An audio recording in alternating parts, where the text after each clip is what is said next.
Welcome to Rewatch-and-Rank. On this channel, we rewatch older TV shows, provide a summary and opinion on the episode before ranking each episode against each other. And today's episode is Hercules, The Legendary Journeys, Season 2, Episode 6, Under the Broken Sky. The episode in a nutshell is a brief reminder of what happened in the episode.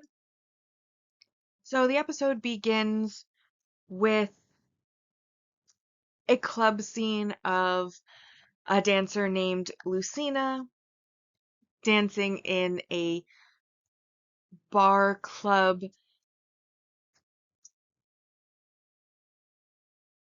Uh, I think bar club is probably the most accurate. Um, Club owned by Salomonius' brother-in-law, who he's been left in charge of.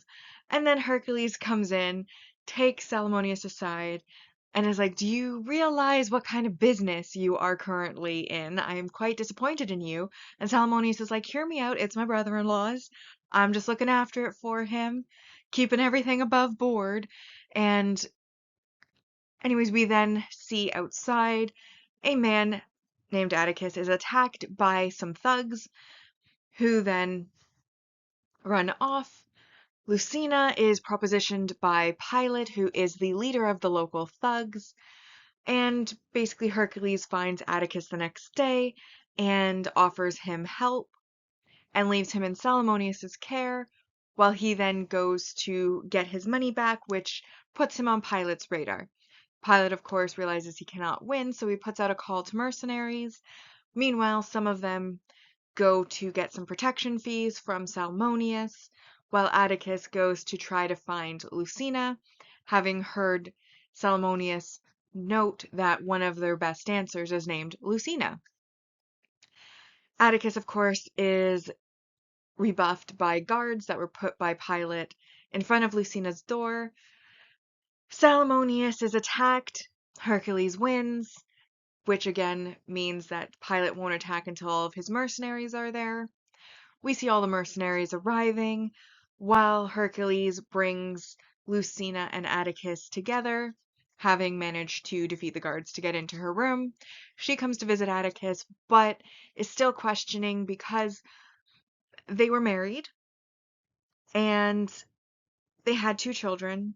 However, when an epidemic came through their town, a fever, it killed animals and people, including their 2 children. And after that, Lucina couldn't deal with the grief and blamed herself, and so she ran and has been running from town to town, while Atticus has been following because he loves her so much. And basically, once the mercenaries arrive, Pilate approaches Lucina, who's trying to run again, and basically offers her a good time, while Atticus shows up and is like, "I love you, I've always loved you, I still love you, come home with me." And she agrees to go home with him, refusing to be with Pilate, but then Pilate stabs Atticus, which of course leaves her devastated, and the townspeople who are prejudiced against the people who work in the club don't want to help her. But luckily Hercules has a connection to one of the villagers because he fought with her brother, and he basically stands up and is like, "These people have faced a very terrible tragedy. You should hope such a tragedy does not happen to you, and could you say that you would deal with it any better than they have?" And this prompts the villager to help Atticus, who has been stabbed, to heal him because he will live, which is great. Lucina, meanwhile, realizes she forgot her bag, which has the dolls that her 2 children used to play with in it, and obviously sentimental value, she has to go back and get it. And this, of course, is the trap that has been laid for Hercules by Pilate, who then starts to attack. And ultimately, Hercules defeats all of the mercenaries. Salomonius ends up stuck to a beam of a house because he got a crossbow in his toga, but he doesn't want to rip the toga any further. So, he's not just going to rip himself free. Lucina does help him out. And then in the end, Pilate, trying to escape, wants to grab Lucina, but she happens to be holding a weapon that she picked up from one of the mercenaries and ends up killing him. Before then, we see a happy ending with Lucina and Atticus heading back to their farm to restart their family and their lives together because they do love each other and always have.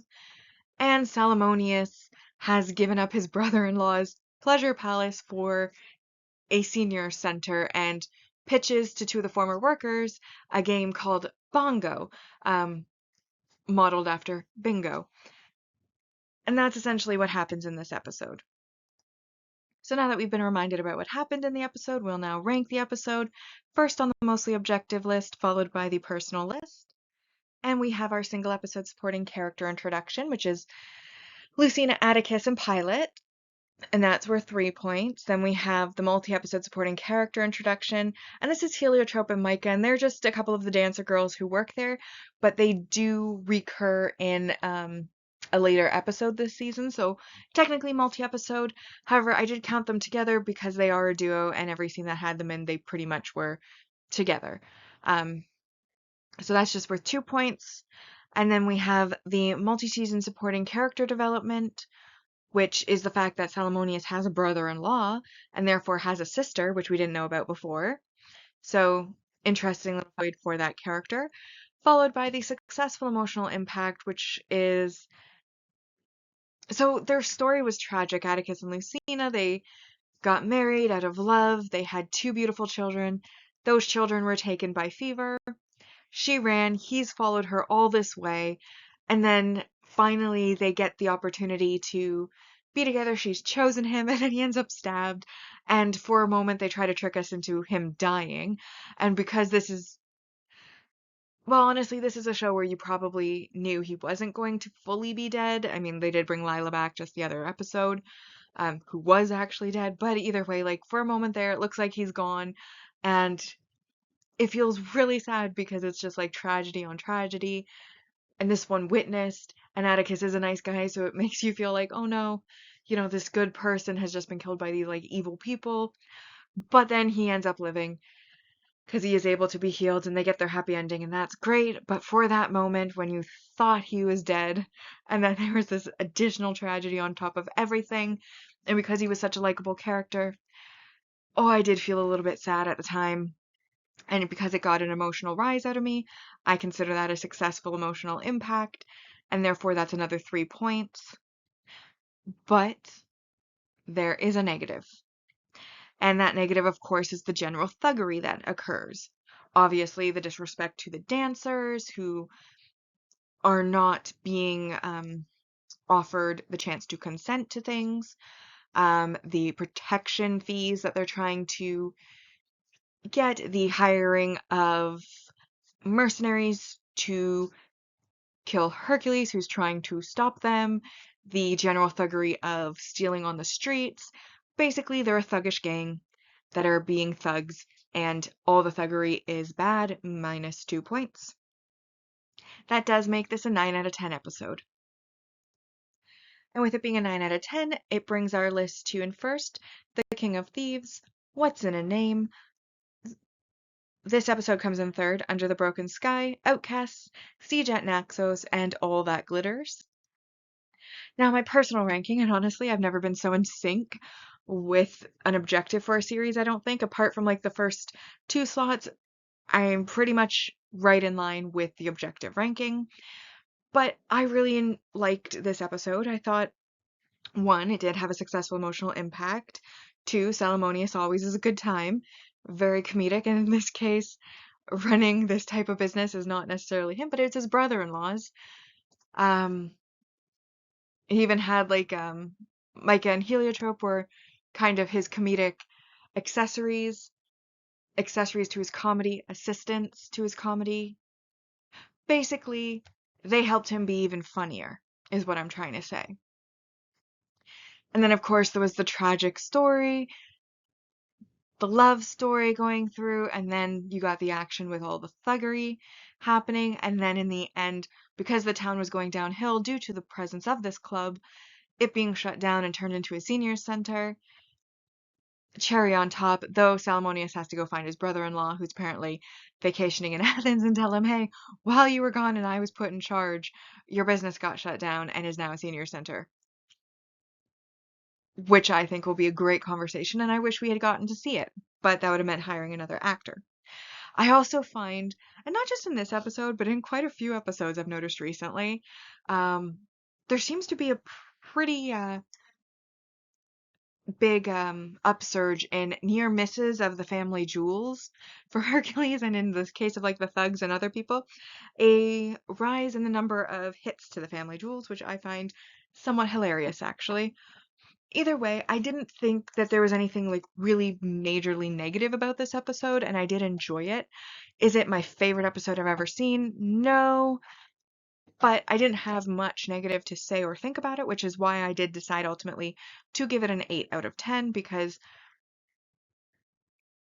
well, there wasn't much wrong with it. So, therefore, my personal ranking becomes first, What's in a Name? Second, The King of Thieves. This episode is third, Under the Broken Sky, followed by Outcast, Siege at Naxos, and All That Glitters in sixth place. Bringing us to the series ranking so far. And our mostly objective ranking has season 1 with 71.54% and season 2 at 41 out of a possible 240 so far.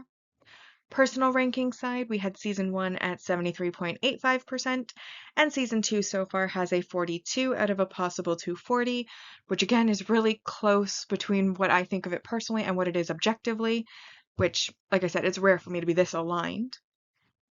So kudos to the series. And then we have, with that anyways, we have rewatched and ranked Hercules, The Legendary Journeys, Season 2, Episode 6, Under the Broken Sky. Like and subscribe if you'd like to, and I will see you in the next episode.